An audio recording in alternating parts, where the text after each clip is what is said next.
Welcome back. We had a little bit of technical difficulties, but we are back. We are back. All right, so I'm going to go ahead and kick off the show with my introductory video. Okay? All right, so hold on one second and let's get to this. Invitation to break the introversion, apply determination, a little motivation. Forget your situation, or even your location. Do it now, do it right, do it now, do it right, do it now, do it right. It's about time. Yes. Do it right. Do it now. That actually was me. This song was recorded back in, I think, 2012. Yes. Your girl is a recording artist. Not really.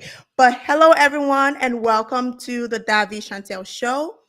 Our focus on this platform is to inspire, enlighten, educate, and entertain. Okay. I promise you, whenever you come to any episode, you will either leave entertained or you will learn a thing or two. So thank you so much for coming through. Today's topic is going to be on the concept of living with fear and embracing fear. Okay. But before we start, I'm going to go ahead and introduce you to the host, your one and only, Daivee Chantel, and set a few ground rules for the show. Okay, so let's go ahead and start that. All right. So I am Daivee Chantel, and like I said, today's topic is living with fear. Um, let's get into it. Get to know your host. I am a creative. I'm a wife. I'm a mom, a daughter, a friend, and a global citizen. Yes, I am all that wrapped into one. Yes, I'm very diverse. I have a theater background, and I have an MBA and an MA with the emphasis in creative writing. So I love writing, I love acting, I love doing skits, I love just being creative. That's why I said I'm a creative, because I'm not a creator, because I believe there's only one creator, but I'm a creative who creates. See that? I'm not going to take away the power of creation from God. So I'm a creator, I'm a creative who creates. Okay. And let's see, I have two beautiful children, a daughter and a boy. Why can't I get my words together? I have an amazing husband, a small network of firm and supportive family members and friends. I love difference of opinion, and yeah, I'm open for us to agree to disagree. Um, and one thing I do a lot is I say a lot of hopefully with this platform I will work on that, and by episode number 10, 11, 12, 20, my speech will have been more clearer and precise. I will eliminate all of the pause fillers, like I would call them. I would try to work on those. Now let's go over to the ground rules. In every public forum, in every gathering, wherever two or three are gathered, God is amongst that. But we have to operate with respect for one another. And that means that you have to give it to get it. Respect is a two-way street. It's not a demand. You're not entitled to respect. You give it and you get it. And it's okay to not agree. We don't always have to agree on the same concept. We don't have to agree on the same theory. We don't have to have the same way of thinking. It's okay to not agree. Secondly, I love constructive criticism. And I mean just that. I don't want to be criticized based on my looks. I don't want to be criticized based on just my being. Criticize me for what I'm saying. Like criticize what I'm saying. I shouldn't say criticize me. Criticize the idea. Dive deeper into the idea. If you don't agree with what I'm saying, it's okay. I'm sorry, I'm gonna move me to the side just so you guys can get a whole picture of this. I like learning from other people. I like to understand why people think the way they think. So I'm okay with us not agreeing. I'm okay with you criticizing what I'm saying. But it's not just about opposing what I'm saying. You have to enlighten me on why you you believe in your theory and or how I may be wrong so I can learn. I'm open to learning. I'm open to growing, and I'm open to all of that. And the last and final rules for this platform is we have to engage. Engagement is highly encouraged, okay? It's highly encouraged. I don't want to be a talking head. I do a lot of talking already.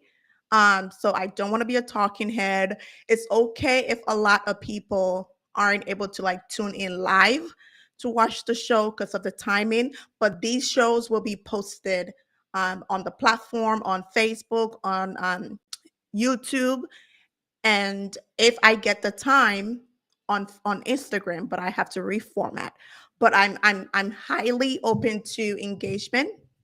I want to talk to you. I want your opinion on what I said on a topic that was discussed.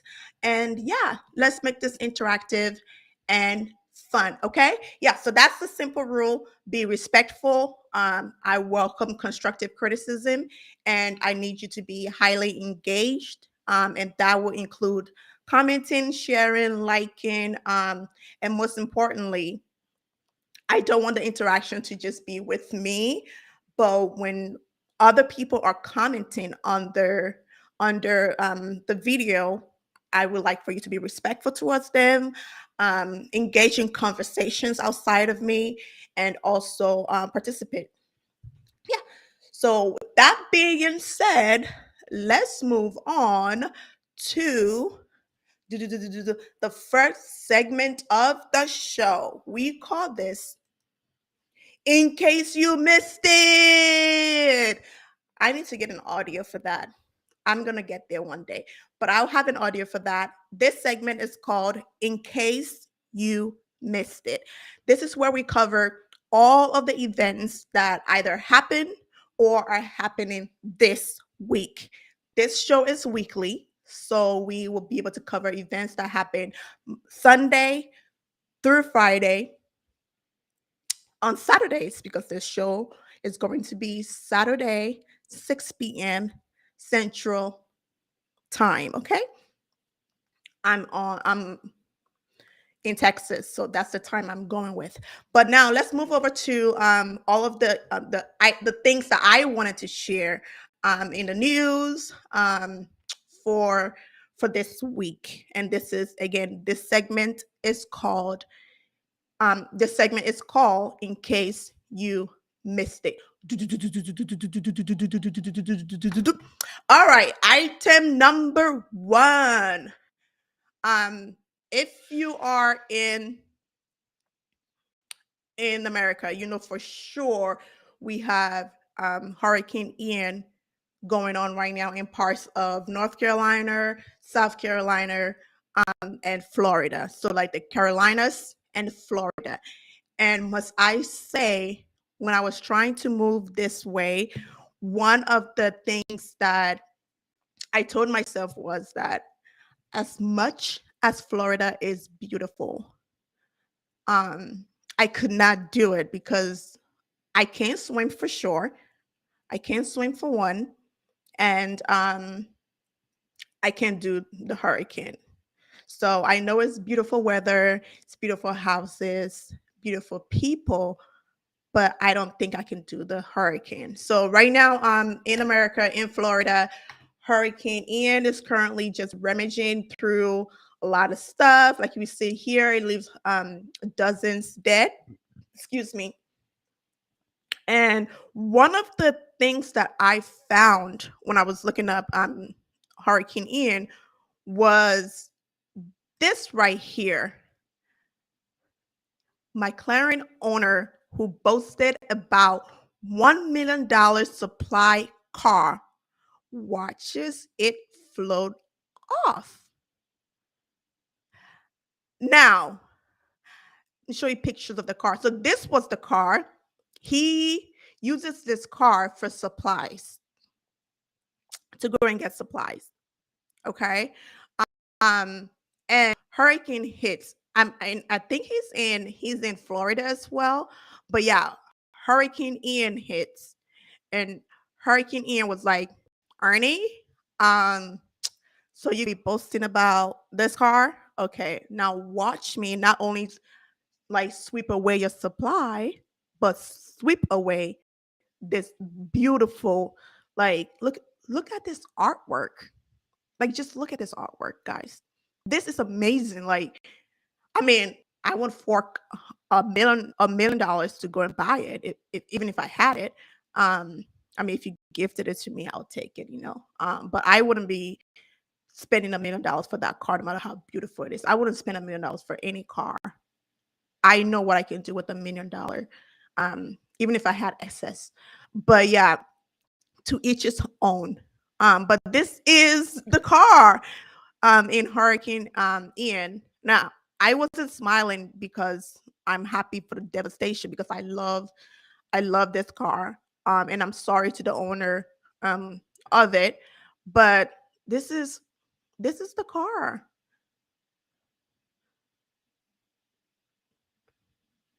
Let's call the car Tweety, because the yellow, the fact that it's like the fly car, it reminds me of Tweety, like tweet tweet.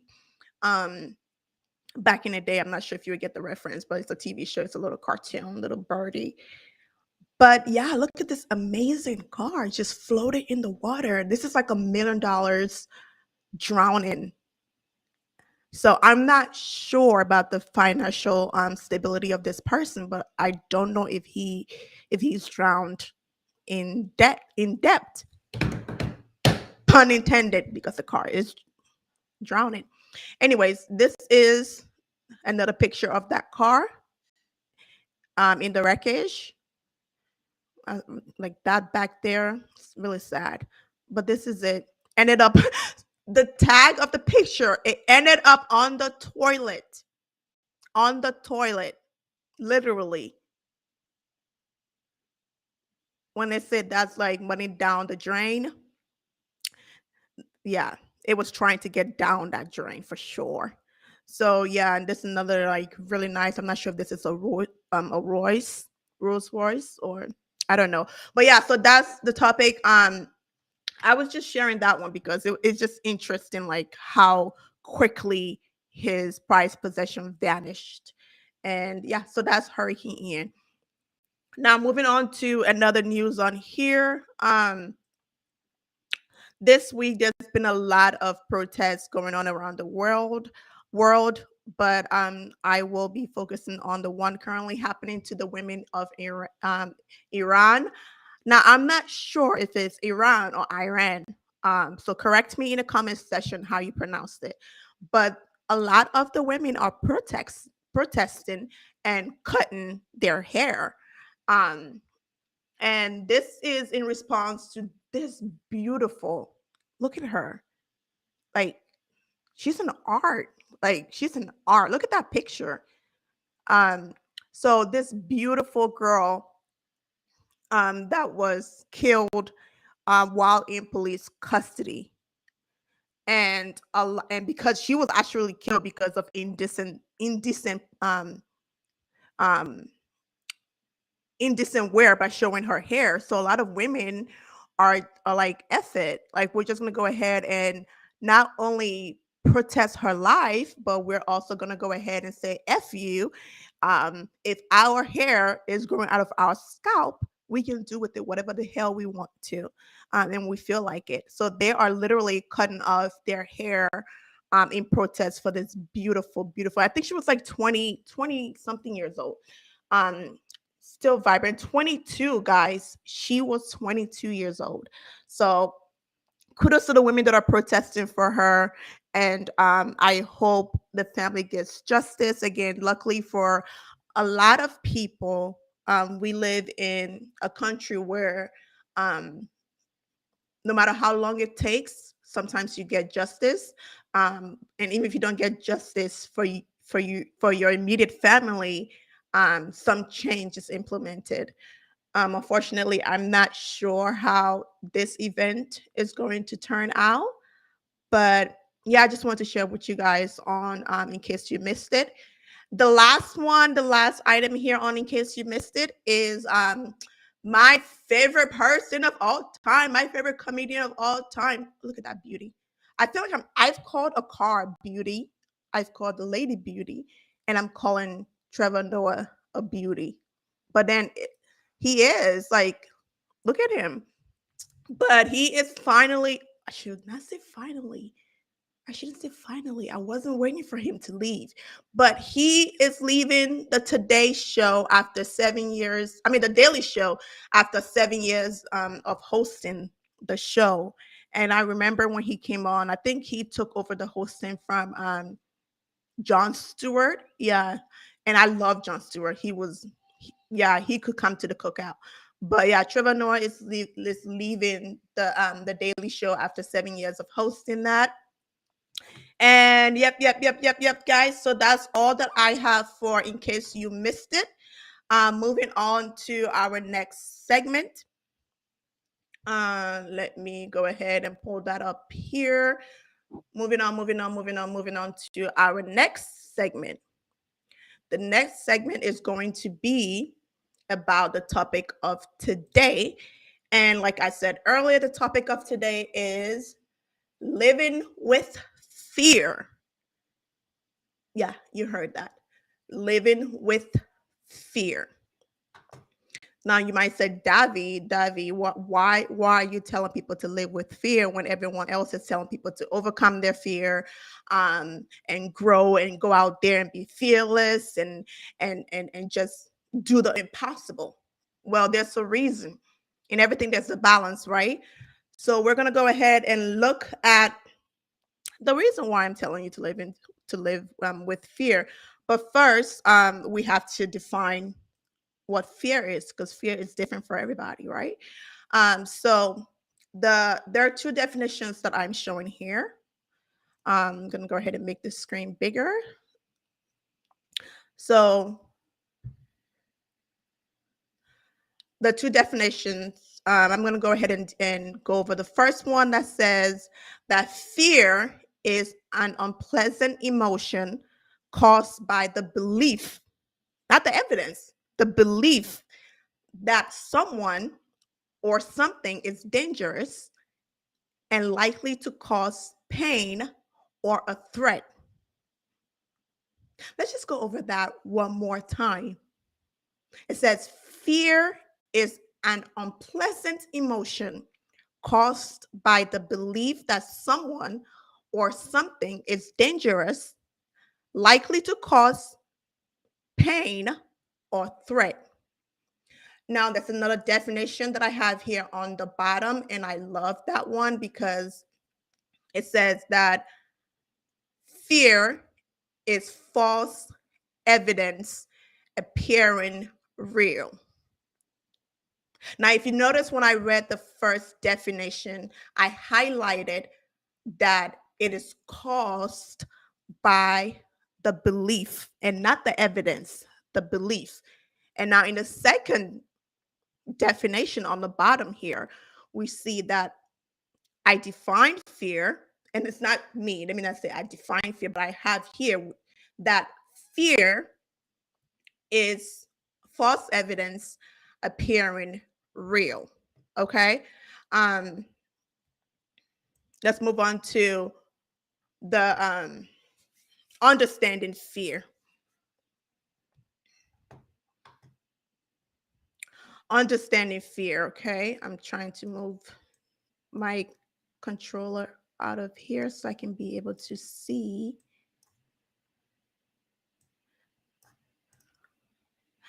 All right, so let's move on. Understanding fear. Everyone has it, okay? Everyone has fear. Everyone has something that they are afraid of. Um, for you, it could be spider. For some, it could be snakes. For some, it could be height, failure, abandonment. Um, there's so many reasons why someone can be fearful of something, because at the end of the day, we are wired um, to be afraid. It serves as a security guard for us. Like it's a there is I think I put here, and I may not be able to have the right pronunciation again. Um, amygdala is part of the brain that actually like helps us to to it's a survivor instance. That stuff that we call survivor instance. It serves as a security guard so that whenever we're approaching danger or approaching something that's going to be very, very risky, it comes in and it shelters us. It keeps us safe. Um, so that's something that we're all wired with, okay? But the difference between you and someone else level of fear, you have to know the brain does not cannot differentiate the good risks, the good encounters, and the good challenges from the bad. To it, a challenge is a challenge, a risk is a risk, an encounter is an encounter, whether it's good or bad. It's not able to always differentiate that. So it takes all challenges, all risks, all encounters, and it tries to shelter us from those. Um, so the thing that we have to do to be able to live with it, because all of that, all that saying of, oh, get rid of it, go out there and be fearless, you cannot take away from your body, from your brain, what is already wired in it.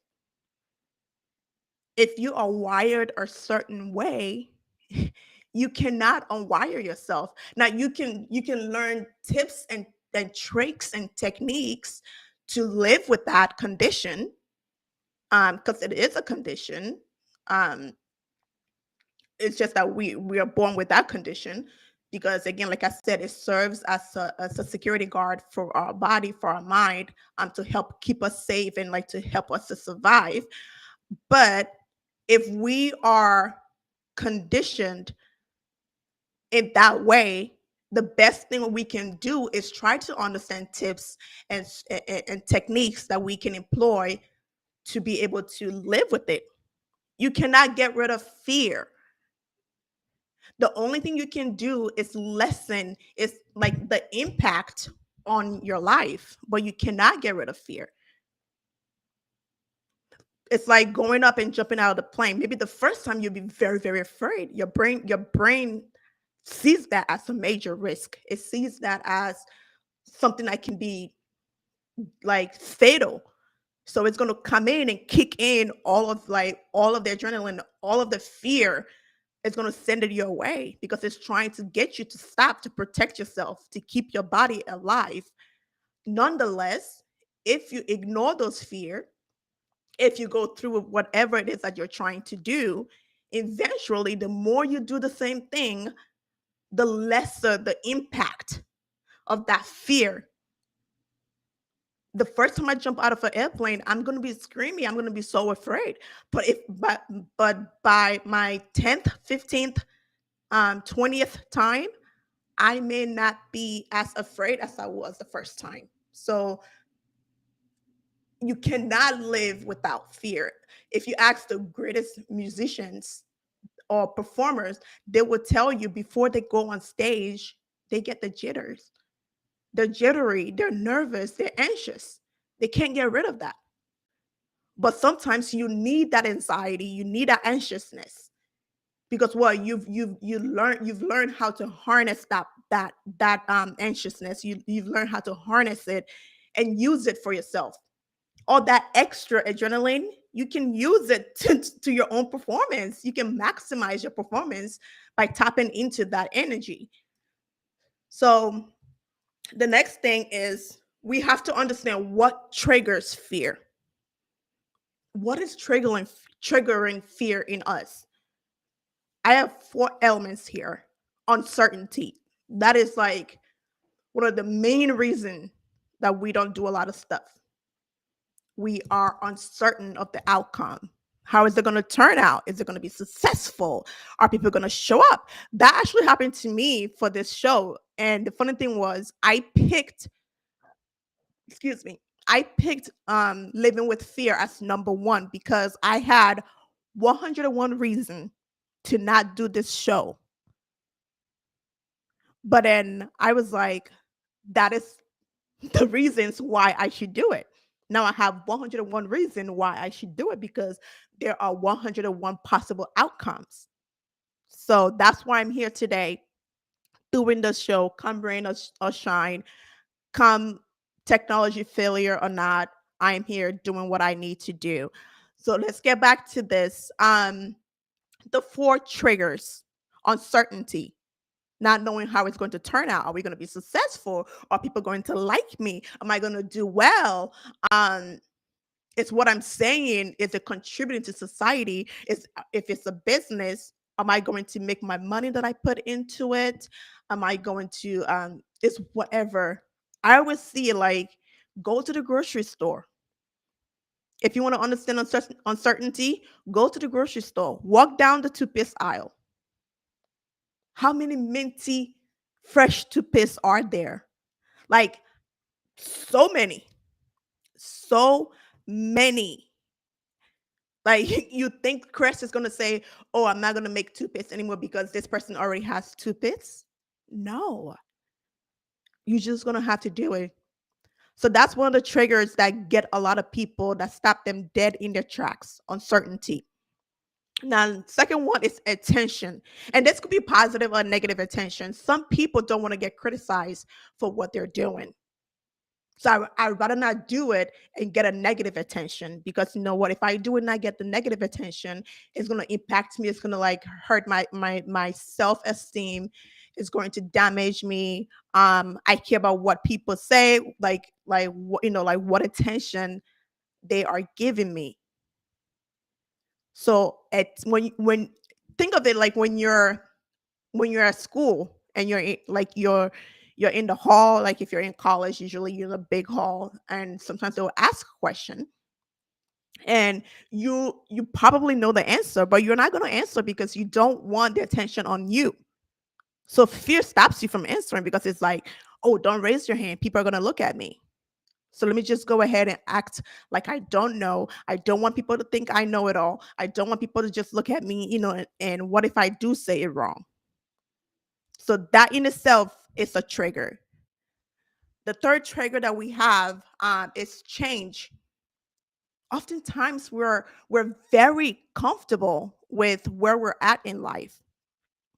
Because again, we know the certainty of where we're at. We know this is my routine. I wake up in the morning, I do this, I do that. If I put this here, it's going to be here. If I do the bare minimum, I will be okay and not get criticized. So oftentimes we don't accept change. And it's not because we don't want to change, it's because of that fear. So whenever change arises, it triggers fear. And fear steps in, and fear is like, let me protect you from the uncertainty. Let me protect you from all of the attention that's going to come with this. We're safe here. This is our little bubble. Let's stay within this space, this fear, this spear. That's interesting. That should be a bubble stuff.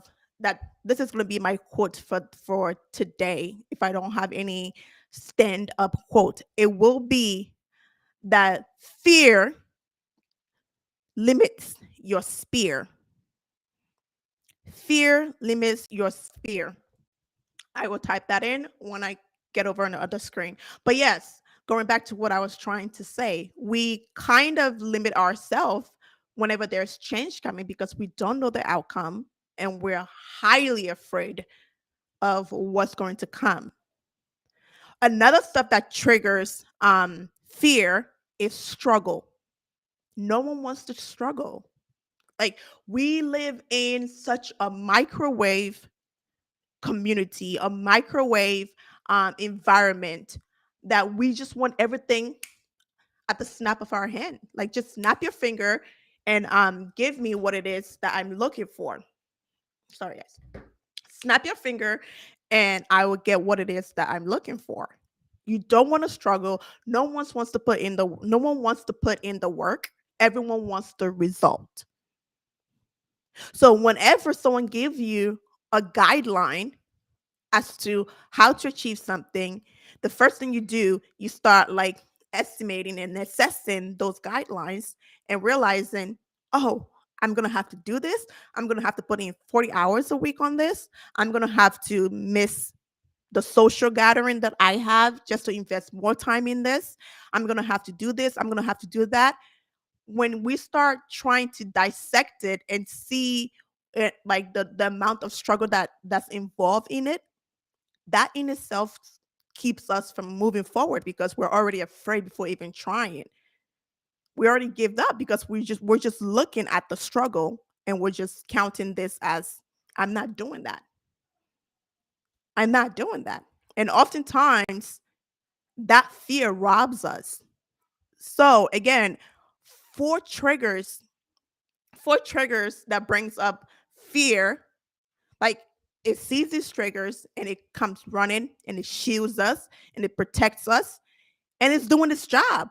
But that's for us, it's on us to work through those fear because fear is going to do what it does best, which is to protect us from moving forward. Because again, we're uncertain about the result. We don't want a negative attention drawn to us. We don't want to change because we're comfortable, we're complacent with what we know, and we don't want to struggle in that new venture.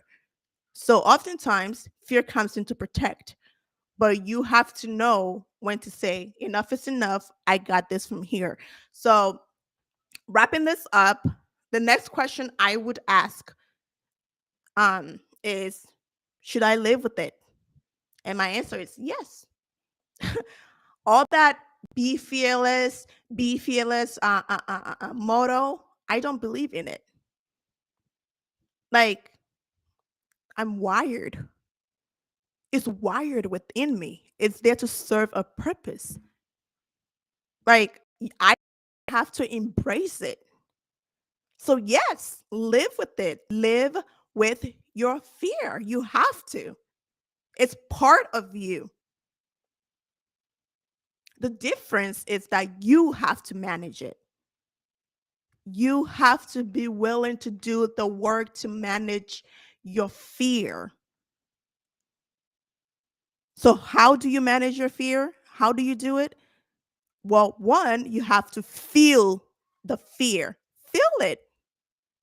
You're human. Like, tune into your feelings. Is it scary? Yeah. Is it real? I don't know because I haven't tried it yet. Am I going to die? I don't know because I haven't tried it yet. Am I going to fail? I don't know because I haven't tried it yet. You're human. Feel it. You're not stone. Feel that fear. And two, you have to understand the consequences of not doing whatever it was that fear was trying to protect you from. What will you gain? What will you lose? Do the research. Will taking that next step change your life? Will you break generational curse? Will you move in your calling? Is fear okay? Yeah. Heck, I'm really scared right now doing this show. Like I said earlier, I have more reasons not to do it than to do it. But I'm still here trying to get through these slides so I can get to the final and then I can breathe. But I'm here and I'm going to say I did it once I'm done. I can't say I did it if I don't do it. So, yeah, understand the consequences. The consequence for me doing this show is that I get to be okay with myself knowing that I did it. My job is to do it. Whether it's successful or not, that's not on me. My job is to do the work. And oftentimes when you do the work, God will repay you. You will see the result. So do the work. Okay? And last but not least, challenge that fear. Challenge it. Have someone ever like have you if you have a toddler and you tell a toddler don't do that, the first thing they say is why? Why? Why can't I do it? And you better not say because I told you so, because that would not suffice. They don't take because I told you so. They don't. So if you if a toddler who is pure and innocent understands that like limitations need to be challenged, why can we understand the same? We did it when we were little. We did that when we were little. We asked why. Don't put the TV on. Why, mommy? Don't do that. Why? And you cannot say, because I told you so. You have to come with something greater. So look at your fear and you be the toddler and say, I know you're here to protect me. I know you're here to set boundaries. I know you feel like this is unknown, this is uncertain. Um, this is going to get us some attention. This is going to actually create a change and we're comfortable where we're at. But why? Why can't we explore it? What's on the other side? I already know what's on this side. You will never know what's on the other side if you do not challenge the fear. Okay? So, again, like I said earlier, fear is false evidence appearing real. The evidence is not there yet. That's why it's considered false, because it's a belief. And you cannot get rid of fear, but you can control it. And at the end of the day, you would rather say, I did it and failed than I didn't do it. Because when you failed, you've learned a lesson. You've learned a lesson. And I bet you if you go back and do it again, even if you're not successful the second time, you will implement you will implement whatever you learned from the first time. You will implement that and you become more successful. And the more you do it, the better you get. And the more control you have over your fear, and then the less impact that fear has over you. Again, fear is good. It's supposed to help to protect us. It's supposed to guide us, but it's not supposed to cripple us and limit us. It's supposed to guide, not limit. Okay? All right. So that's there for topic of today. We talked about fear. In the previous segments, we covered in case you missed it, I introduced myself. And last but not least, I would like to say thank you so much for giving me this chance, being here with me today. You could have been anywhere, but you choose to be here with me. I know this is fairly new. I would work with you guys based on your comments, engagements, um, and based on your comments and everything that you're saying. I will continue to work with you guys and continue to put out this show, be consistent, overcome my fear, as well as be more engaging. I have great topics for us. I feel like I have topic for days based on the fact that this is an educational show, and through this show, you might see a little bit of my personality. You might see all of my personalities. But a girl gotta be what a girl has gotta be, and that's herself. Okay, I am myself. I am myself. Before I go today, I wanted to always close this show with something for us all to do while we're away. Okay, um, so let me go ahead and pick out a card. So I have this card, and it says, let me try to get in front of the camera. It says here, ooh, should I put it on me? Okay, yes. It says here, questions for human. Questions for human. Um, so every time I close a show, I'm gonna randomly shuffle these cards.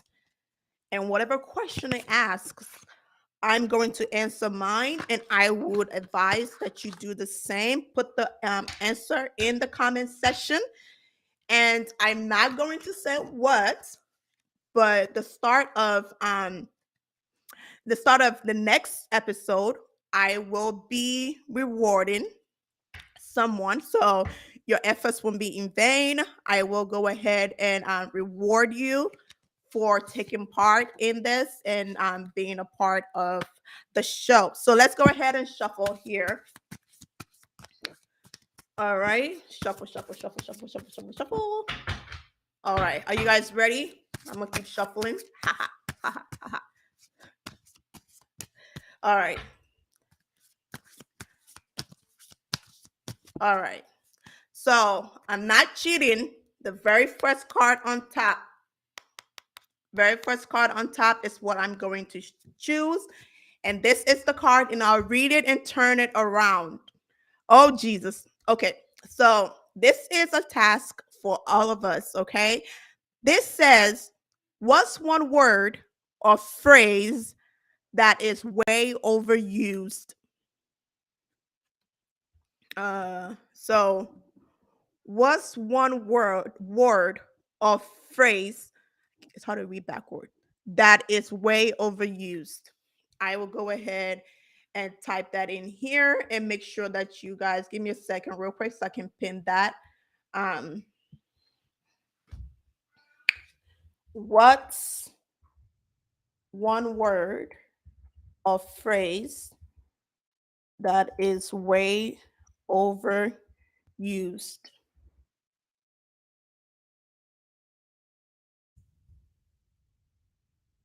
All right, so this is our question of the day.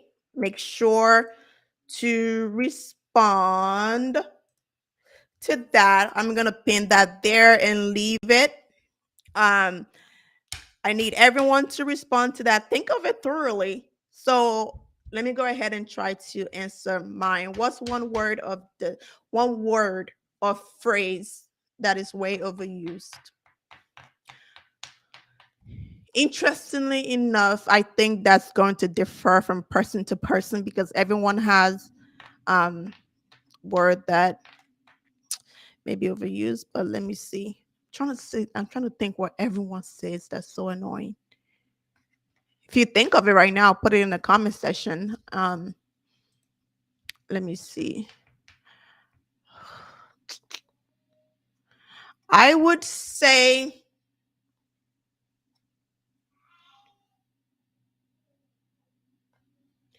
okay, I'm not being truthful because I can't think of one right now, but I would say irregardless. Irregardless. It's supposed to be regardless, but people say ew, like IRR. Um, that one is overused, and it's not even correct.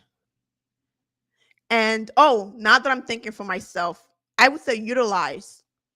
I think people think saying utilize is the same as use.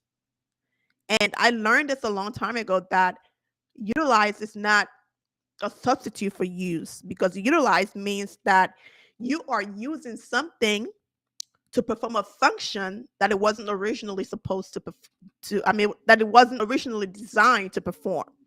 So if I take a fork, the fork that I eat with, if I take that fork and comb my hair with it, I am utilizing the fork as a brush. Even though it sounds like I can also say I'm using the fork as a brush or comb, but when I use the word utilize, it lets someone know that the fork was not meant to be used as a comb. Hence, I'm utilizing it. Okay. So I'm not sure. I feel like I had just had another moment of teaching. But yes, what's one word, a phrase that is way overused? And I picked two, irregardless, which is wrong because it's nothing called irregardless. I can't even say it to begin with. And utilize, utilize, use it the right way. All right, guys. Well, thank you guys so much for tuning in today. It was great coming on here and talking to you. I love you guys all. Thank you for the support. Thank you for the love. Yeah, everyone have a great day. Go out there, enjoy your day. Play a music, listen to some music, be a blessing unto others. Okay, I love you all. Take care and goodbye.